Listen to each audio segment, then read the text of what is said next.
Good evening, everyone. I'm your host, comedian, magician, Danny Whitson. But it's all tricks aside, because tonight we're turning the paranormal into the normal. Join me as we explore the gray areas of reality. We're going to talk all things paranormal, UFOs, ghosts, cryptids, and aliens, and see how it's all connected. This podcast is brought to you by the Experiencer Support Association, and we are live. So if you're an experiencer yourself, or you're just plain nosy, be sure to send me your question and subscribe to the podcast. Now, get ready, because it's going to get deep. No, really, we're going to go way out there, because this is Beyond the Tinfoil Hat.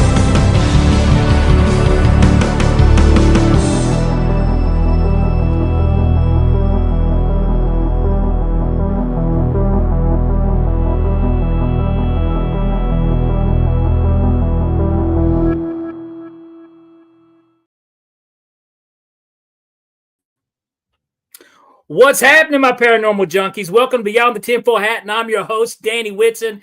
Guys, we got a fantastic show for you tonight.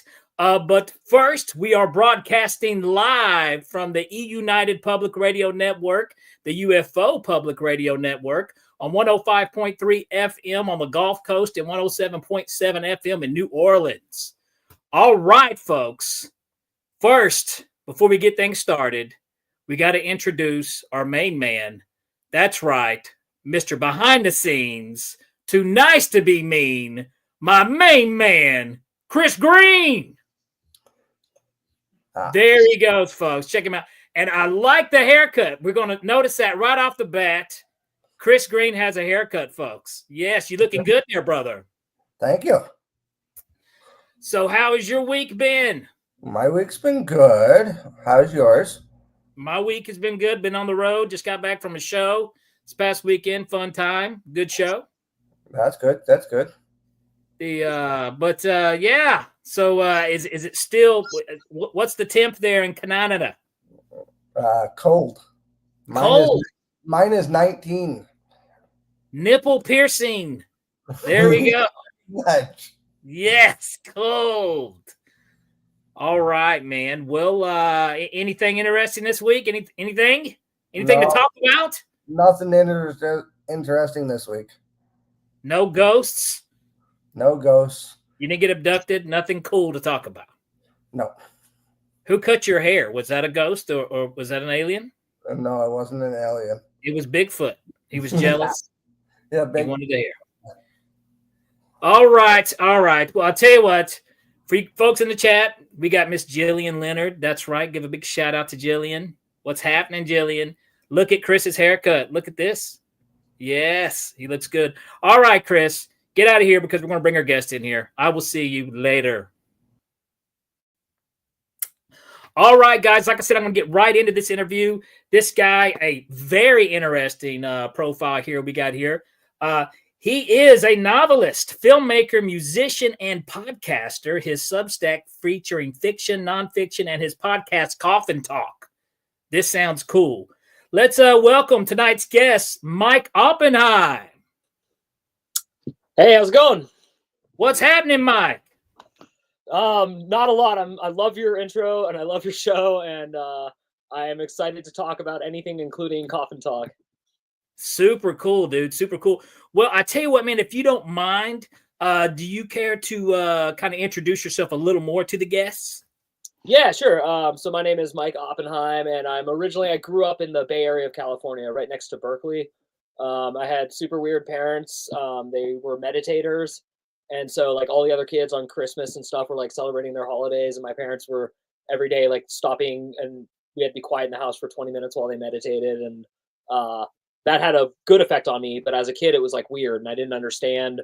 So that they were also like normal. They worked like normal jobs, and, you know, I went to a normal school. But the kind of point I'm trying to convey is I was always raised in a house where like we could talk about anything. There was no like pejorative of tinfoil hat.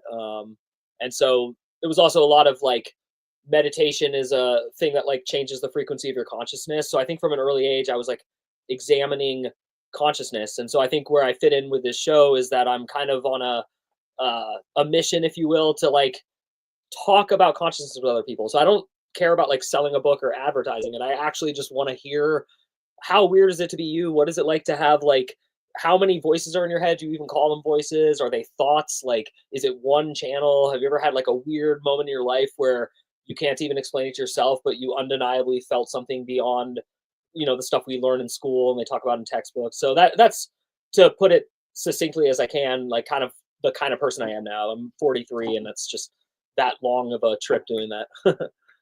Well, the super cool thing is, Mike, you are in the right place, okay? Because that's exactly what we like to talk about here. And I, in particular, am a big fan of the whole consciousness theory. And I think there's a whole lot to talk about, a whole lot of discussion. And, unfortunately, it's one of those things, though, that, I mean, you just can't you walk up to some regular old Joe and you start having a conversation, because not that they won't be interested, but it can get deep so fast.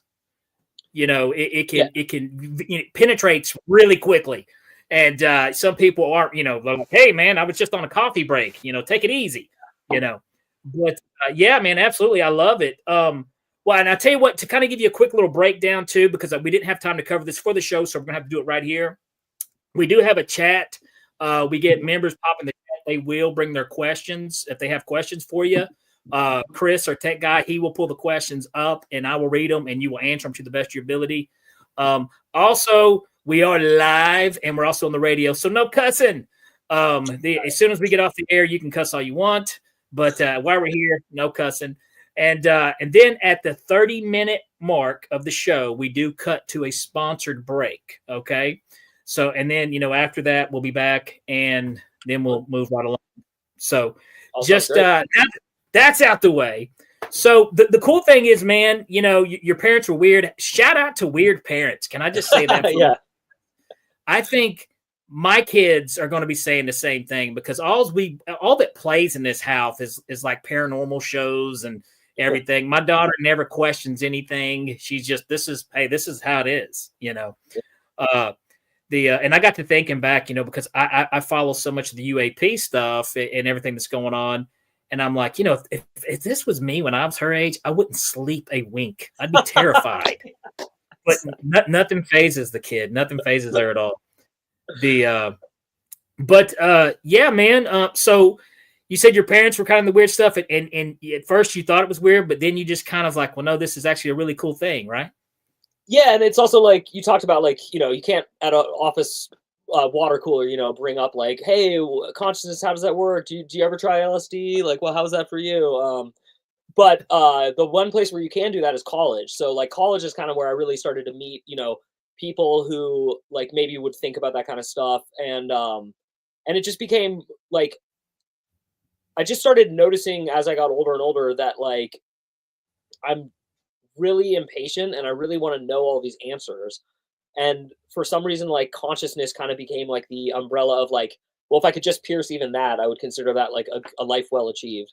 Not like, again, not with research. I'm not like that serious of a person, but because and even like what, like UAPs, like as a kid, we got those Mysteries of the Universe, like Time Life books. I don't know if you remember those. They were like, oh yeah, black. Awesome. Yeah. So, and I like worship those, and those gave me nightmares. I mean, I was like so positive aliens were going to come. And also with that youthful naivety where you think they're going to come for you, like, just like, of course I am the chosen like victim of your whatever. So with what's going on with UAPs right now, it's a weird, like for me, it's all about consciousness, like the national consciousness, the universal, when Mexico talked about like actually having a carcass, everyone's like, that's Mexico. It doesn't count. Like, unless it's like here on our damn soil, like, so I don't know.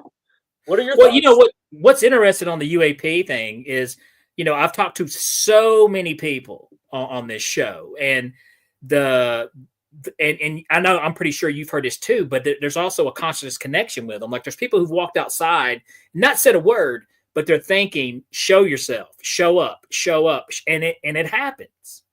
So I think that, and now to say, do I know exactly, if they're this certain type of being or this, that I don't know. It may be interdimensional beings. It may be us from the future. There's all these theories out there, but I do know it's something out of this world. And it's and the fact that they're able to communicate on another level. And, you know, when we talk about consciousness, it's, you know, as human beings, we like to walk around thinking we're the only ones that are really truly self-aware of our own existence. And that's not true. I really don't believe that either. And, you know, now this is kind of new to me a little bit because I'm digging into this theory and I can't not think of the name because I just really kind of stumbled upon it. But it's to where there's like all things have a level of consciousness. Mm-hmm. And when you think about it, and when you think about this, people's like, what, a rock? What, are you crazy? But here's the thing. Think about this for a minute. We're all made of the same stuff when you break it down. We're all, you know, just like Carl Sagan, we're all star stuff, you know, we're all stardust, you know, so who's to say there's not something there, you know, with that as well? I absolutely agree. And it's just like fascinating to me. So I do this podcast called Coffin Talk, and it's not like a labor of love, and it's like hard to explain, but I used to do hospice care, and I really just started noticing that Americans really just put double middle finger up for conversations about death. Like, we like to just not talk about it. We even use like they passed away since they went, you know, like we tell kids like we take pets to the farm and stuff. You know, it's kind of weird that we actually lie directly to ourselves and others. And to me, consciousness and what you just mentioned really is like a part of all that. Like, if you believe your consciousness is yours, then it's really easy to believe that that could leave and exist still after your body. So I think there's those kind of people. And that's what the show for me is really just, I ask questions and listen a lot, but it's actually pretty vain because I'm just trying to hear everyone's thoughts on this. Like, I want to like group pool it. Well, you know, I mean, I was just talking about this last week. We play pretend is what we do. And, you know, we get caught up in our day-to-day, you know, garbage lives and we focus on things that we think actually matter, that are important. And it's really all make-believe, dude. It's all of it. And no offense, folks, if you take your job title seriously, but I'm sorry, but it's not real. It's something that we made up to preoccupy our time here because we don't know how we got here, why we're here, or what's really going on. So the same thing, you know, that's all we are, playing pretend. So, but I mean, whenever you start, like, have you ever walked outside, Mike, and just looked around and been like, what the heck is this? I mean, what is this is crazy. Yeah. And like, so it's even nuts. just your mood, like experience, like your emotions, like I just read this earlier today. We have to attribute emotions to a reason, but emotions always come before the reason, always. So we like the most recent thing to talk to us is why we're angry, but it's actually, psychology has proven pretty much that it's unrelated, and that like we're just pretty petty. Like, we just randomly experience emotions. And so you reminded me of that because like the shock, you know, that's like a strong emotion. It's super crazy. And, you know, I don't, you know, like I said, I don't claim to have the answers to everything, but it is, I do look at reality in a different way now. And, you know, I, you know, I do believe, like, if you've been around, you know, death and stuff, I do believe there is something after this. Now, whoever sat down and made the rules up, I think it's pretty stupid, you know, that we have to go through different types of forms of reality. But I do believe there is something. You know, I've had paranormal experiences, you know, and to me, I kind of lean towards it, you know, interaction with another type of dimension. You know, the theory where, you know, time is all happening at the same time. The past, the future, and the present is all happening. I think sometimes we interact with the future, we interact with the past. And, you know, there's a lot of things that, you know, it's a very, you know, thin line between them all, you know. Have you heard of the Mandela effect? Absolutely. Yeah, I mean, I think it's tangential to what you're talking about. It's incredible. That makes you wonder too. I mean, first of all, the stuff's fun to think about. Yeah. Okay. It's definitely one of those things that's entertaining to think about. But like, I had sometimes I see Mandela effects. I'm like, no, I don't see that. I've always remembered, you know, the Bernstein Bears being spelled this way or something, you know. And then there is some comical factor to it too, folks. It's like, hey, I want to go back in time and change this letter just to mess with it, you know. But the the one that really got me was when I was a kid, I could have swore Ed McMahon worked for the Publisher and Clearinghouse sweepstakes thing, and he never did. Really? Not in our think reality. the same thing. No, Not in our reality. No. You can go look it up. I am he actually did surprised. work for another company. He did work for, but it was not the Publishers Clearinghouse. It wasn't Ed McMahon. And I'm like, yeah, yes, it was. So I don't know, man. Maybe we can. I don't know if Michael J. Fox and is running around screwing things up. Him and Biff Tanner and Doc, they've messed some timelines up. But it's crazy pants, man. It really is. But the Mandela effect's interesting. It's one of, and that can get pretty deep too. It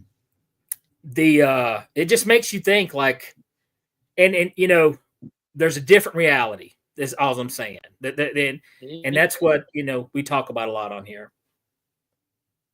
It is, and it's like I'm saying, it's just like this. I feel like as time moves forward, people are noticing what we're talking about more and more, and I don't think it's a coincidence that the internet has made us like have more conversations, and like you said, like there's a space now for this.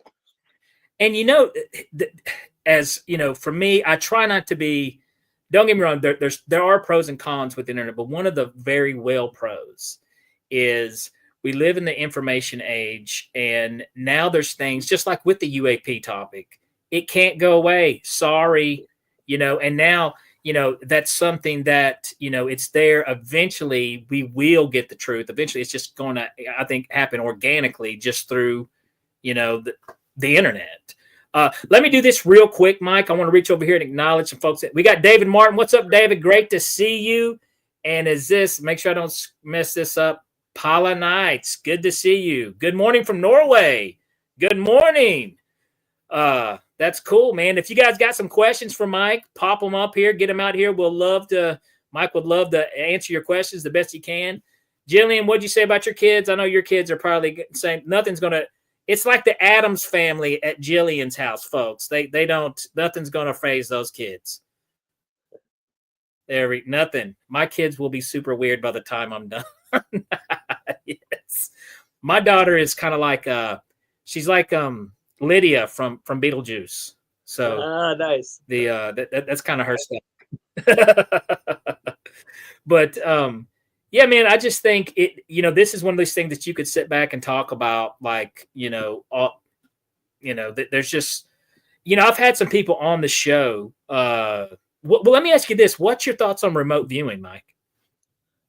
Okay, so I completely believe in it. And it's because of this one book I read, which was a release of all of like the Freedom of Information Acts and stuff from our military about the Cold War in the 80s. And as you know, we used it like frequently, and every single guy coming out of the program was changed. Like every general who saw this and was like overseeing the projects came out like not like they didn't go in as an atheist or anything crazy like that, but they just came in as like a cold hard military person, and they left being like, there's definitely more going on here with like brainwaves and frequency and whatever. And so I totally believe it, and it ties into what I'm kind of hoping is happening now, which is I just hope that the consciousness is going to raise, because I can't see elevated consciousness not leading to like more peace, not world peace. That's kind of naive, but just more peace. And okay, so first of all, I believe in remote viewing too, and it wasn't until I actually did my own little research, learned some stuff about it, and found out some of the research that was going on, and I even talked to some people, some remote viewers on the show here. Now from my background, and to tell you how hard that was for me. I'm a magician, so by trade. Okay, so I read minds. I lie and read minds on stage. I pretend to read minds on stage, but for the longest, I didn't believe in it at all. I didn't believe in mind reading. Anything like that was all garbage to me. And it wasn't until I did some little research on my own, and now I'm a believer. Now, granted, I do still look at things in a skeptical and in a rational way. Like a lot of times, if like me and my wife, we watch a lot of the one YouTube we always watch, which I recommend his channel. It's kind of cool for video, paranormal stuff. Slapped Ham. You ever watch Slapped Ham? No. No, I haven't heard of it. Well, his channel, he gets a lot of videos where people on the internet put videos of paranormal activity stuff going on. Cool. And most of it, I'll be honest with you, I think is garbage. I think most of it is just people just trying to get clicks, likes, and views and attention. You know, they got the fishing wire over, you know, the corner. The camera just conveniently has to be setting up there at the cabinets, you know. But every now and then you see one and you could say, wow, that's interesting, you know. So I still approach stuff like that. You know, the first thing that goes to my mind is like, well, how would you fake that, Danny, if you were to fake that? Then I put two and two together of how pain in the butt it would be. And then I'm like, that's interesting, you know. So I kind of look at a lot of things, you know, through those lenses and stuff. But at the same, so if I believe in it, there's real good reason why I believe in it, you know. So, yeah. But yeah, I always say magicians don't believe in anything fun, you know. My last novel that I wrote, it's called Ardor, and it's about the world's most famous psychic. And to do research for it, I wanted to write a book about a psychic, and I don't believe in psychics. And so I live in Phoenix, Arizona, and this place is like, it's like strip clubs in Dallas with psychics. Like you just drive down the street and it's just everywhere. Psychic. You like can't cross the street without seeing another psychic here. So I went to 30 or 40 psychics, and one I totally believe is psychic. She said something about my mom having 3 close calls with death in the future, and that the third and final was going to seem like it was for sure she was going to die, and then she'd be absolutely fine. And she said, you don't have to worry, you don't have to do anything, and you can tell your mom about it. So I went home and told my mom, and she laughed and said, like, I only have 2 surgeries. There's just like this one and the other. And then she went into the second and only surgery, the last one, and she almost died. And then when she was coming out, the doctor was like looking at her chart, and he's like, you know, you forgot you had this surgery right before this other one. And so it was a third. She had just miscounted. And not only that, but she didn't have any of the scheduled things for like any of the 3. So it came out of nowhere. My mom was in perfect health, and then 3 very different things went wrong. And it was like a really life-changing experience because I've never felt energy from a person like I felt in her presence. It was like scary. It wasn't warm. It had no, like, I don't think she's a good human, and I don't think it has anything to do with being psychic. Like, that's what I'm trying to convey, is that, like, she just had this skill. And then she said something, like, really sweet to me, like, at the very end. I don't want to get into this bummer topic for my life, but something really bad had happened to me, like, 2 years prior. And she just said, like, that thing, there was a purpose to it, and someday you'll understand it, and you'll cry with gratitude. And she just, I know cold reading, I get, like, all that, but, like, I just felt like she really understood. So I don't know. Yeah. Absolutely. No, dude, I believe in that. You know, first of all, there's a really cool place in Florida. It's called Casadega, Florida. And it's a town of nothing but psychics. Oh, cool. That's the entire town. It's like something off of Twin Peaks, you know, or something, you know, cool. Something like that. You know, it's a super cool place to go. It's right outside of Daytona Beach, Florida, Casadega. If you're around there, you got to go. But I actually went to a psychic there, and she had talked about, you know, my father passing away at the time, and due to an illness around his chest, which, I mean, no, my mother, I'm sorry, it was my mother, illness around it, which was accurate. Now, granted, you know, a lot of people pass by stuff like that, but that was years ago. Now, though, I'm more open, and the reason why I say this is because I think everybody has the ability on the conscious thing to communicate. We can see future things. I think other people are more talented at it and maybe more sensitive at it and more in tune with it, you know, because like I said, most of the time we're distracted by our everyday garbage crap, you know, and we don't pay attention to those things. One thing I've also noticed is, especially since doing these podcasts, these Beyond the Tinfoil Hat, I'm more sensitive to these topics. So my windows and my blinds are open, so I feel and see things and you know. So it's I think that's got to do with a lot of it. I do. What do you think about Atlantis? You know, very possible, dude. You know, normies is what we'll call them here. You know, they'll laugh that off. I think that's just fantasy. You know, yeah. But I mean, first of all, on every scale of history and, you know, geography and, you know, yeah, very well possible. It probably, I mean, now, didn't they find some places that they thought could possibly be Atlantis? I mean, they have enough evidence to say it's definitely possible. There's definitely not evidence to say for sure. Like, I wouldn't say there's as compelling an argument about like, temples we've unearthed or things like that. But there's so much evidence of seafaring people coming to each location of like Pangea split up, and like everyone has the same drawings, and there's just no way. It just seems very likely that civilization blew up in the center of the Atlantic Ocean, and these people did get away, and then they dropped knowledge. They gave like extreme advanced knowledge to these people that was like still lost, and not like they weren't, they're like walking into a 5-year-old's room and being like, here's everything I know, I'm about to die. Like, and they're like, what? Like, so, and that's how I look at us with the internet. Like, as the movie Idiocracy, like if you really do go down that way, it's going to be pathetic. Like how people are going to, gosh, I hope not. But dude, there's some things that, first of all, Mike Judge, I think is psychic. So yeah, I mean, he's yeah. I think he's definitely psychic. Yeah. And that movie, dude, there's some things that just make you think, dude, how did you know? Yeah. It is crazy. It is. But no, with the Atlantis thing, man, I can get down with that. A lot of things, the one that I always struggled with the most, and I would love to have, if you know any Bigfoot people, Sasquatch, send them my way, please. I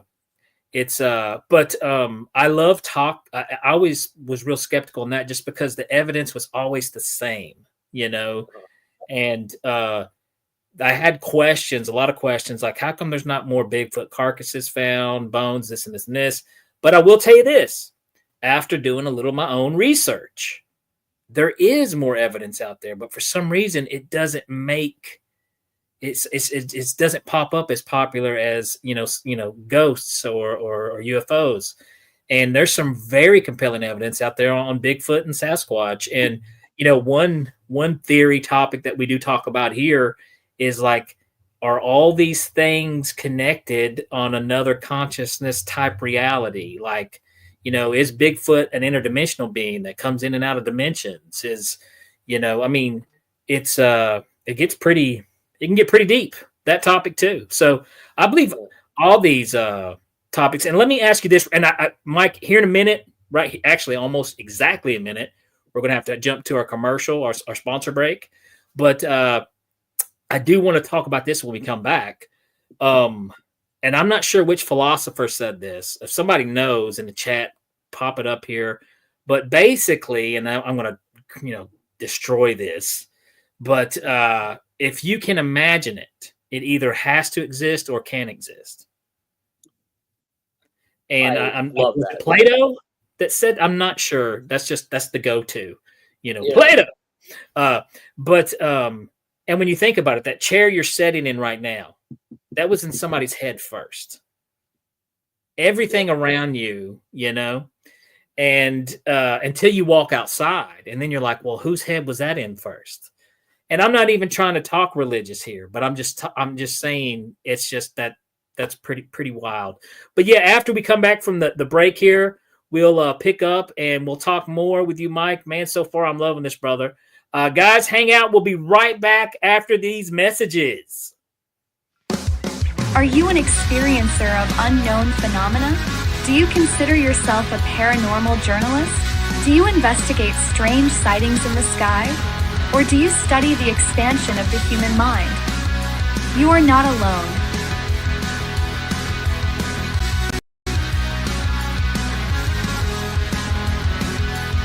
Welcome to TESA, a one-stop shop that offers multiple services to experiencers.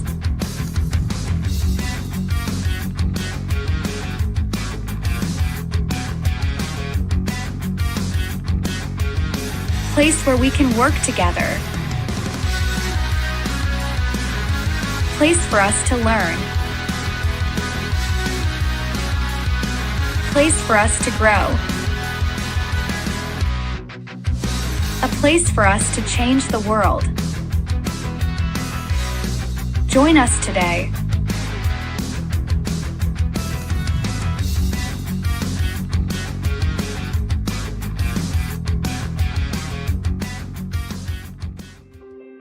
Have you ever wondered, or maybe just thought to yourself, if there were others just like you?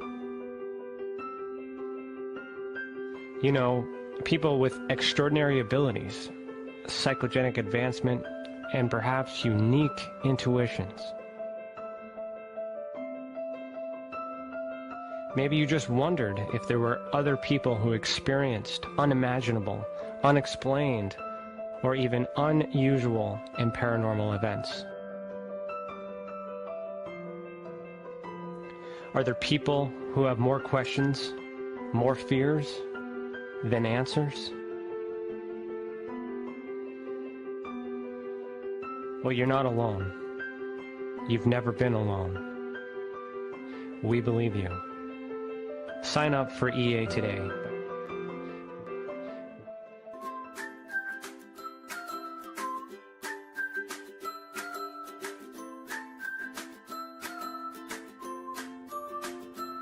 It's not the strongest species, nor the most intelligent that survive, but the ones that are most adaptive to change. Join us for Beyond the Tinfoil Hat, live on YouTube, Facebook, and wherever you get your podcasts.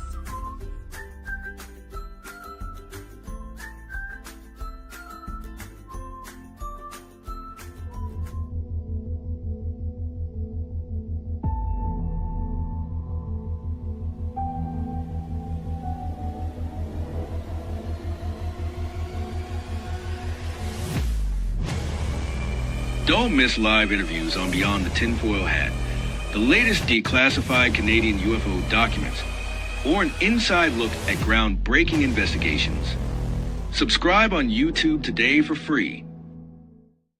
If you want to really find out about Ryan, ask him about all his work and UFOs in Ontario. Ryan is one of Canada's leading new UFO investigators. He conducts and oversees UFO investigations on a constant basis. He's compiled a tremendous amount of data regarding UFOs in Canada. I have used his research extensively.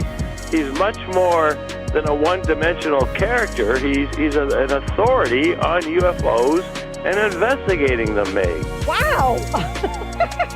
Really goes over how UFO investigations are done and what are some of the mistakes that people make when they submit evidence. For starters, don't edit your videos or photos before you send them. He would come out with an annual report on not only the number of sightings, but how many were unexplained, unknown, or just, nothing could be said. What caused it? If you it? want to hear more follow-up conversation between Ryan and myself, you can go to richardolanmembers.com, where we have a candid conversation on ufology, the paranormal, and more. And remember, while we learn and grow and search for the truth, let's be good to each other.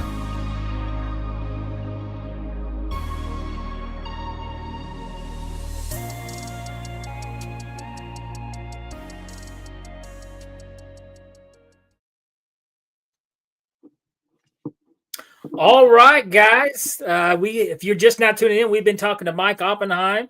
He is the host of Coffin Talk, also a filmmaker too, and a novelist. So, now you did say, Mike, you didn't want to come in here and just plug all your stuff, but here, do you got some documentaries, some movies, or something out there floating around? Not documentaries yet, but no, I make just a ton of stuff. It's all at my website, which I'm happy to send people to. So it's not like I don't have pride in what I do, but what I do is like really just collect information, and then it like becomes creative. So like I read a lot of nonfiction essays. I write a ton of fiction. Like I said, I've had a couple novels published, and but it's like we're talking about, it's the blurring of like fiction and reality. And what you said about imagination, like I have projected things into novels that came true later. Like one really weird example. Oh, sorry. I had a weird example from my youth where I had a novel idea to have this really famous like person who was kind of hated and popular as a television star, and then he became like president of the United States, for example, and that was in like 1999, 2000, and then I like got rid of it, and then when Trump was running in like 2015 or whatever, I dug up an email that I'd sent with it in it, and my brother was like, yeah, that's crazy. Like it was like pretty attached to it. And I'm not saying I predicted that. I'm saying the same way Mike Judge comes up with things, like sometimes feel like there's information coming into me from somewhere else. And that's so weird because I was looking at, we talked about like, we were talking about the Mandela effect and stuff like that, but also there's you can go check out, there's like YouTube channels that show the top 10 craziest coincidences of all time. And believe it or not, and I wish I knew the name of this book, but there was a book or a story or something that was written in the 1700s. I may be wrong, but it basically was about a leader named Trump who had a son named Barron. And dude, there's even a part about building a wall. And in this book, okay, so this was, we're talking forever ago, that this was done. Yeah, you can go Google this stuff, look it up, you can find out more. But there's a lot of cases of that. And it also makes you wonder, like, a lot of times you've seen a movie and you're like, did this, and now, 5-7 years, this is reality. Like, what was the movie Contagion? Oh, have you ever seen Contagion? Yes, and when kind of weird. I leaned over to my wife and we were like, I was like, this reminds me of a movie that I started hyperventilating in the theater and I wanted to walk out on. I was like, I'm not a germaphobe, but that scenario is just so scary to me. It's so weird. And then there's the 9/11 one with the guy, the artist. You know what I'm talking about? He was actually in one of the towers when he was staying in one of the towers when that happened. But his art, he had made art that was like of the airplanes, and it was just so coincidental. So it makes you wonder if sometimes maybe that is what's happening. Like your thoughts and your consciousness and your imagination is creating, is maybe creating reality. Well, my favorite question of like all these things is every single time I wake up, am I convincing myself of who I am again? Do I because people famously get amnesia and I worked on a hospice ward with dementia. I saw it all the time. I saw people point at blue dogs in the corner of the room and tell me the conversations they were having. And it was real. Like, I know it sounds to us like, ha ha ha, they're insane, but no, because they saw it and they had a conversation. Like, how do I not know that I didn't wake up today and make all this up and I'm making up the show and you're just an NPC. Yeah.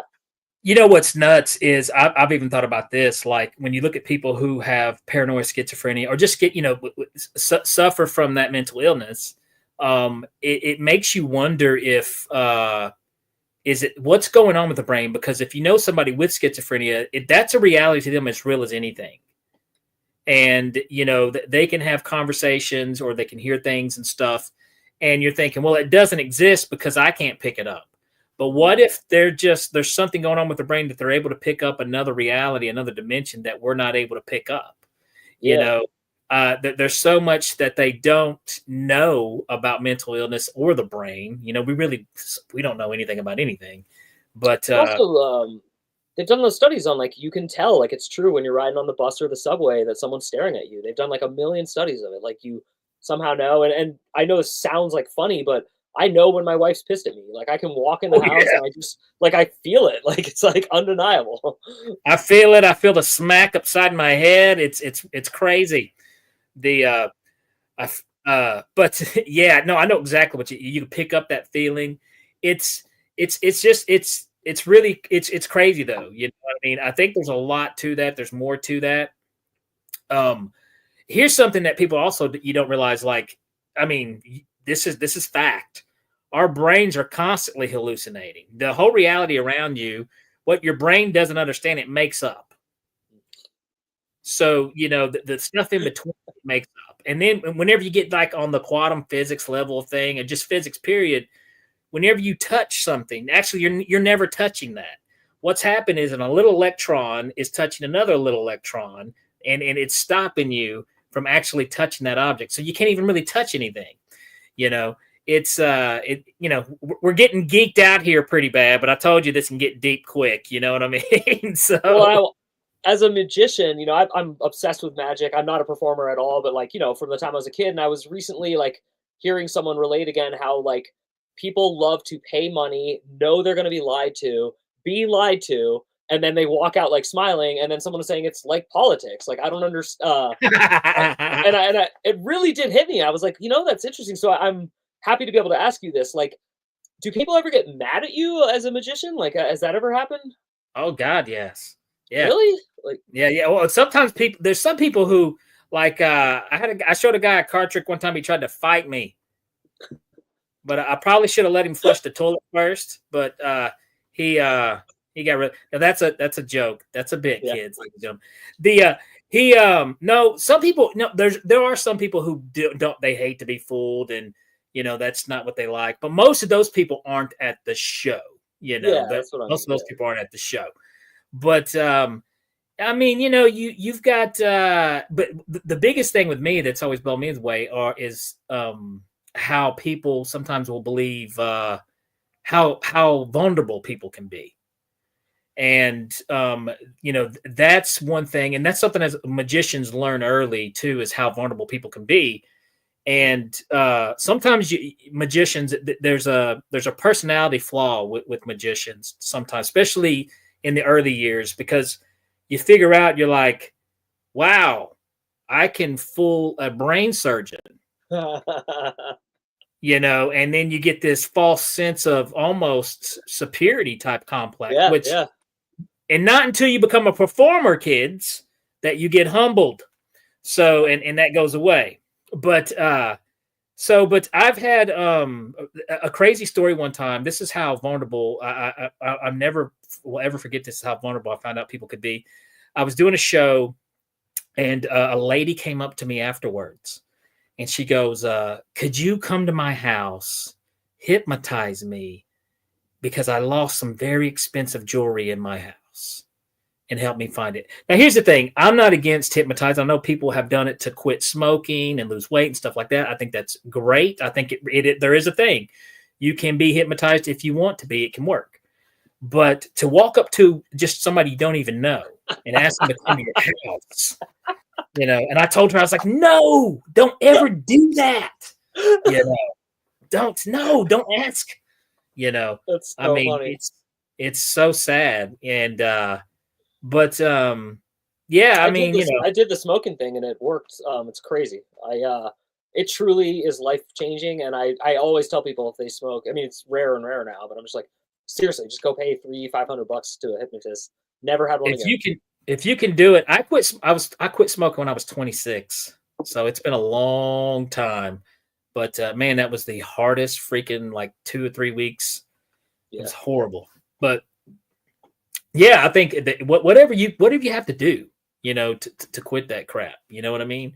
Do it. Yeah. And like I said, I think there is something to the being hypnotized to quit, killing yourself. Well, it's also just interesting because you're also, you're a comedian too, and it's one and the same, the magician, as far as like you're hypnotizing the audience, you're getting them to like respect you and hold your. I mean, it must be.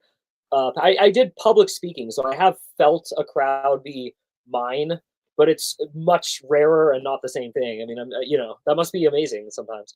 Oh, it is, man. It's a I've done it a long time. It's a drug. Any performer, it's a drug, and it's hard. That's definitely one hard to kick. That's tougher than smoking. I'll be a crusty old man up there telling fart jokes and showing magic tricks for the rest of my life. But yeah, that's as a person who goes to comedy and all this stuff and pays for it and loves it. Please do. I feel like society might be fake crumbling around us, but the live in-person experience is the one thing I don't think AI is going to kill. Even I really do think humans like. One thing I've always worried about, dude, is, and I really tried not to be, like, I hate everything new, old, but gosh, it's happening a little bit. But I was worried about art and the internet, like any type of performing art, creative art. I was worried about because, I love to keep everything as original as I possibly can. And with TikTok and a lot of these other platforms and stuff, there's so much unoriginal stuff. You'll see the same joke, the same meme, the same person telling this joke, you know what I mean? I mean, it's just over and over and over. You're like, gosh, this is just, come on, dude, think of something. And one of the problems I'm worried about, and this is what I'm worried about with my daughter, grandkids, is these platforms. There's a cure for boredom now, Mike. An instant cure. And dude, I don't know how well that's going to work out for art. And I'm talking comedy, magic, music, writing, You know, I'm worried about that, dude. Really, I am. I share it, and the second you phrased it the way you did, it hit really heavy because I actually I have children, and I actually worry for their like happiness threshold. Like it isn't like I'm worried like they're gonna become like, you know, red pill, this, that, or there. You know, I'm not like worried about like the internet influencing them to like shoot people up in a mall or something. What I am worried about is what you're talking about, which is just like not understanding. And you know, like you said, I'm not this old man like they don't know how to stare at a window in a car and be bored. Like that has nothing to do with it. But it's you're right. It's building up the excitement for like Ghostbusters 2 and waiting forever for that thing to come out. And like you see the first ad like a year before it's going to come out, you know, and like yeah. Remember, we had to wait a week to finish that, to see that next episode. You know, we had to, you know, we had to do those things. But then also like, you know, boredom, things happen during boredom. You know, I was bored, so I wrote a story, or I came up with this, or I came up with my own, you know. Now, I will give a shout out to these folks. I never did this growing up, but I see this still lives. So you Dungeon and Dragon players out there, you guys keep doing that, man, because you're keeping that brain moving, the imagination working, and I think that's something that we need. But yeah, I don't want my kids just to become scrolling zombies. You know, it's just you worry about that. Yeah, it's interesting, and it is still all part of the same conversation, which is like, what is the purpose of life? Why are we here? Like, if you don't care what happens when you die, why would you care what happens when you're here? Even if this is your only shot, so like, what? You know, there's so much like layers to that. Yeah, I mean, with the, you know, and with that, you know, it's like. I don't know. Have you ever heard this? This is something that I buy into. This is kind of the code of life I'm trying to live.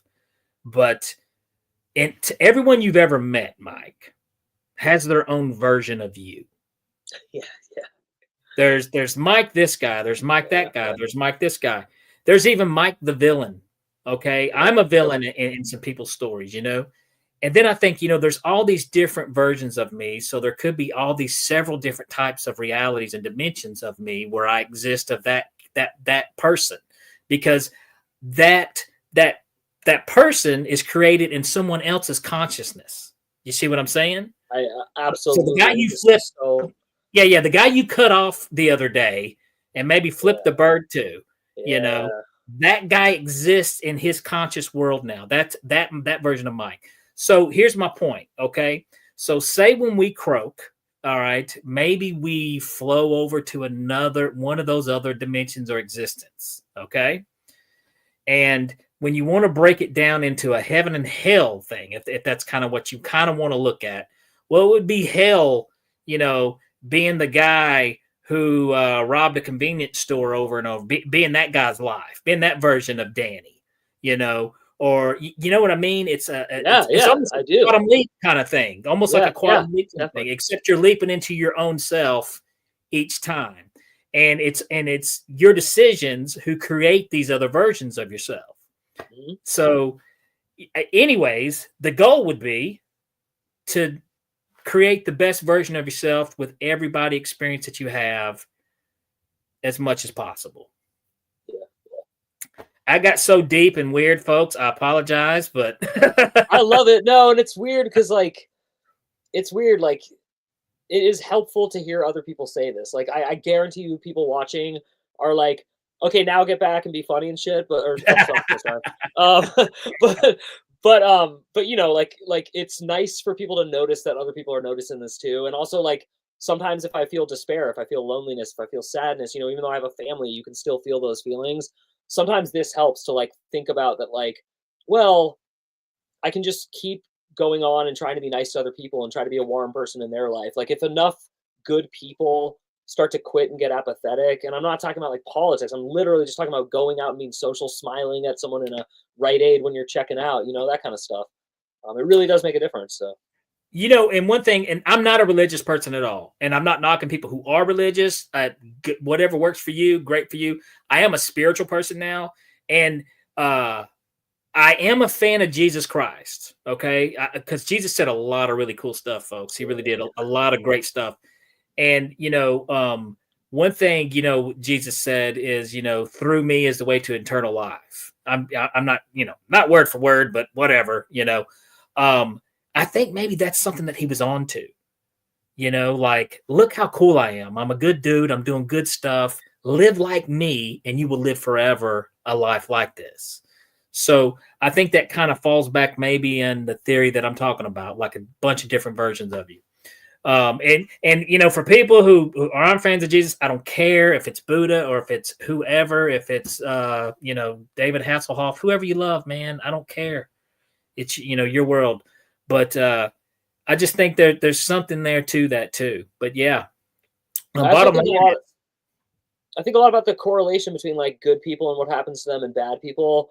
And I don't see one, is my point. Like, I really don't. So I don't think you should be good and expect like everyone around you to be healthy. And like, no, I know some of the best people I know have had the worst tragedies happen to them, and that didn't make them good. They were already good. And then, so I find this really fascinating. Like, it's just makes you actually happier to just be good. It has nothing to do with like what's going to come in the future. Which is weird, isn't it? It's weird that very weird. You have people. I want a job where I can help people. Why? Well, it makes me feel good. So it's and I mean, if you want a job where you can kick people in the groin, okay, well, it's cool for a minute, but then you kind of feel bad for the dude, So I think there's something to that, man. And, there's all these other type of realities. Now, let me ask you real quick, because we are crunching on time. So we want to plug some stuff here for Mike. First of all, where can we hear Coffin Talk? Where can we listen to this at?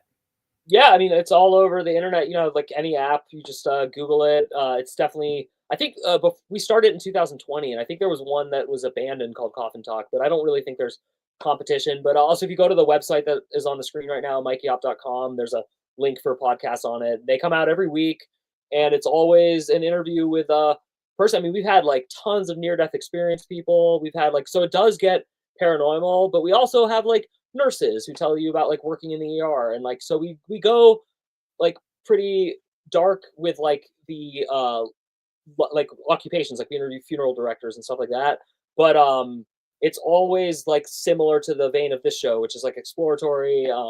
It's nice, we're not like looking to like get people. It's the exact opposite, very warm vibe. And I started it as a like pet project during COVID.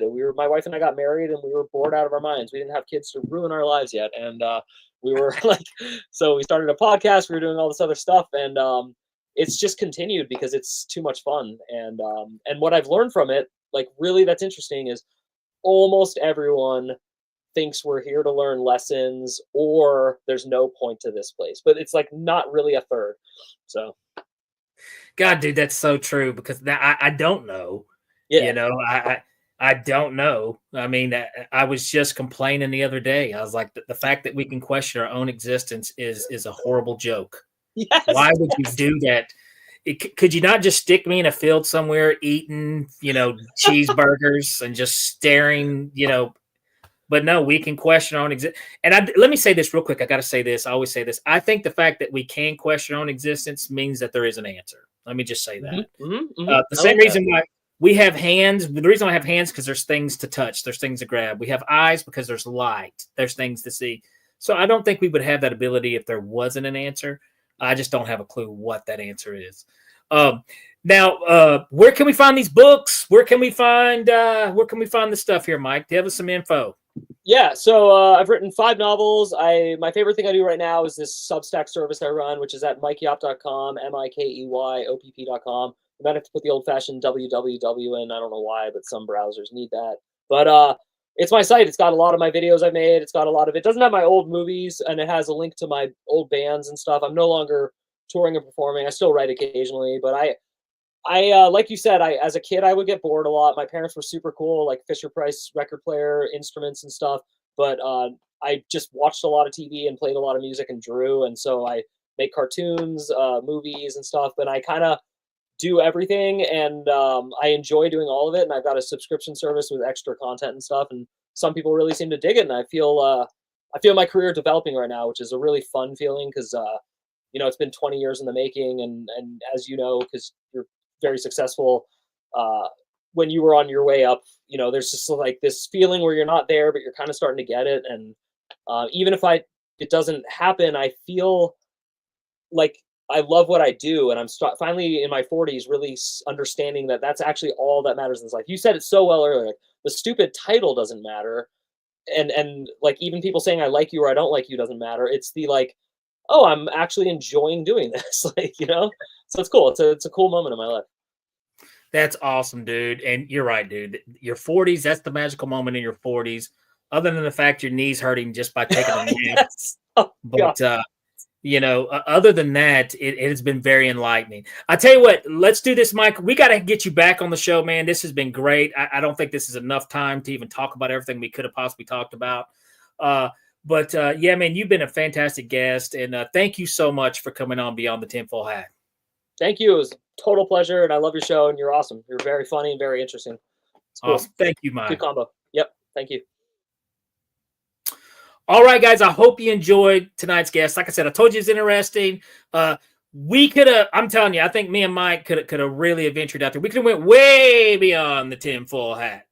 If you guys have not done so, be sure to smash that subscribe button, smash the like button, comment, put it out there, share this with your friends and family, your dogs and cat, your aunts and uncles. Tell them to check us out, Beyond the Tinfoil Hat. We're on any platform, wherever you listen to podcasts.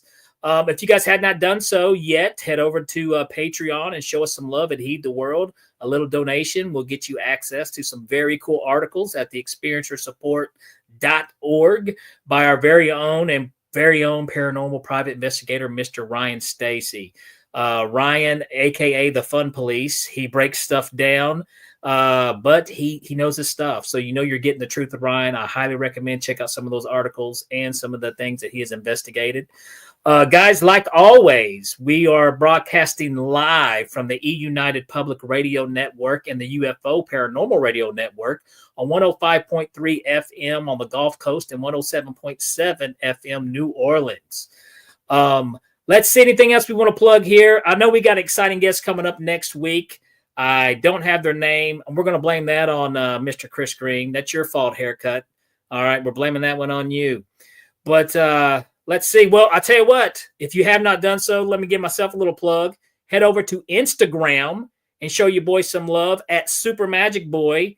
Give me a follow. I'll post where I'm going to be doing shows. So, hey, come see a show sometime. I would love to see some Beyond the Tinfoil Hatters. And then on Facebook, Danny Whitson Magic and Comedy. Show me some love there too, man. I'd really appreciate it. Guys, like always, thank you so much for tuning in, viewing, and I will see you guys next week. All right, that does it for this episode of Beyond the Tinfoil Hat. A big shout out for tonight's awesome guest, and a bigger shout out for everyone who tuned in. And if you haven't done so yet, be sure to subscribe to us on YouTube or wherever it is you listen to your podcasts. And like always, be sure to stay curious, heed the world, and keep the paranormal normal. I'm your host, Danny Whitson, and this has been Beyond the Tinfoil Hat.